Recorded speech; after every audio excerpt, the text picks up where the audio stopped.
pleasing to come up here round one and knock off the defending premiers and hold them nil as well? Yeah, obviously a good result, and defensively, yeah, definitely happy with that. With the scoreline,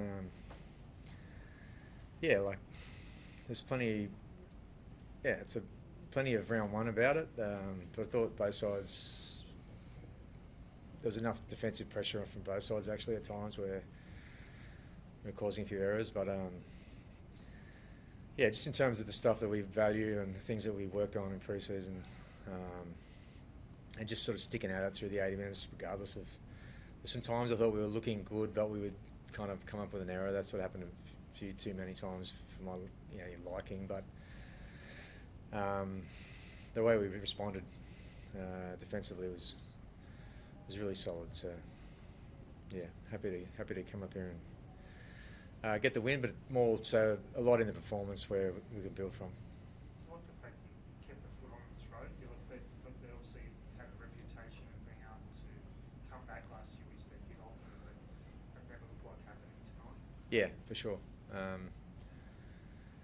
Yeah, I mean, they did it last year and obviously did it again over in the UK a couple of weeks ago. So they're just so dangerous, and when you have that, confidence that you can do it, it sort of sits with you and stays with you. So I didn't think we didn't really talk about it at halftime. I think everyone knew what they're capable of, but as I said, I feel like we didn't, regardless of the scoreline or the time and the clock or whatever, I feel like we just stuck to the task throughout the 80 minutes, which was the most pleasing thing. Edwards was enormous. I mean, you're certainly probably the best player on the field, and you have to be up in on the podium anyway. But what a great start by him. You must have loved what you saw. Yeah, Dill's worked really hard. His pre-season's been really strong. Definitely better than last year for just a bunch of different reasons. But yeah, I think he's ready for a big year. How did you feel about that, Nathan? The spine seemed to work well tonight. Like the combination with him, obviously you set him up to try and show his pace and went over, and obviously with Gally, it all seemed to be pretty good for round one. How did you see it? I think there's definitely a lot of room for improvement, but I think at various stages we were looking for the right things and we're communicating quite well. So I think that's pleasing signs. We knew it wasn't going to be perfect in round one, and especially with the conditions the way they were, it's pretty slippery out there. But yeah, I was pleased with that. We're putting ourselves in the right positions. We're competing hard and sort of finding our way to points. So definitely a lot to work on, but yeah, happy to start with that. Almost like what you saw from Bill as well. Like you've known him so well, played so many times with him. Do you feel like he's on the ascendancy? Yeah, I've never doubted Dill at all. I think everyone knows within the club just how much of a freak he is, how reliable he is.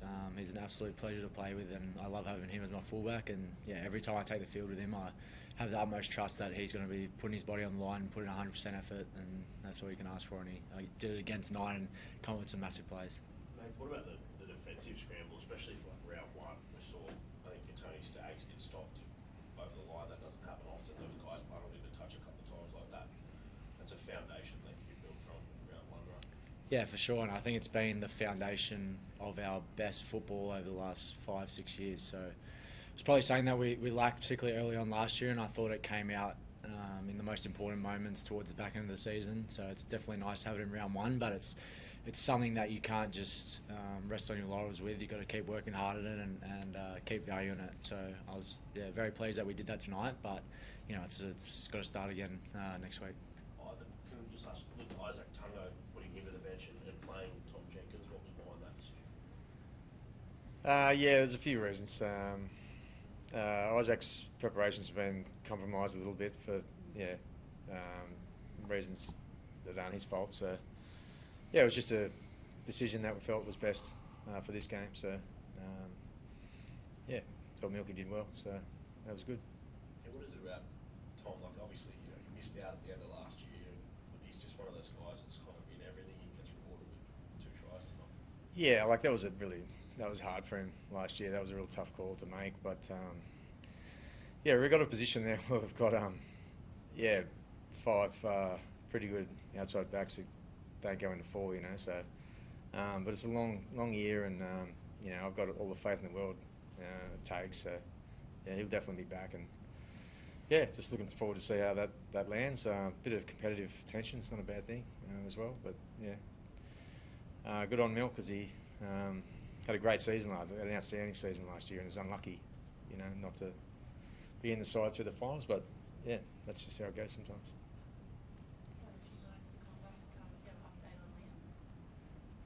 Yeah, he's not far off. He's doing okay. So yeah, I'm not too sure.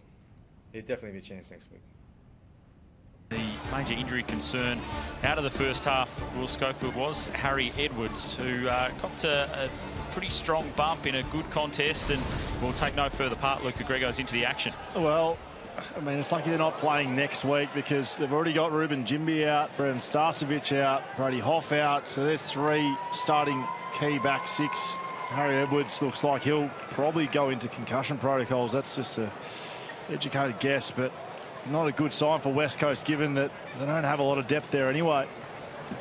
Tried to stay out there originally. You could see just the way he was shaking his head. He was a bit dazed after that big hit. And Luca Grego took a nasty fall of his own in that second quarter as well.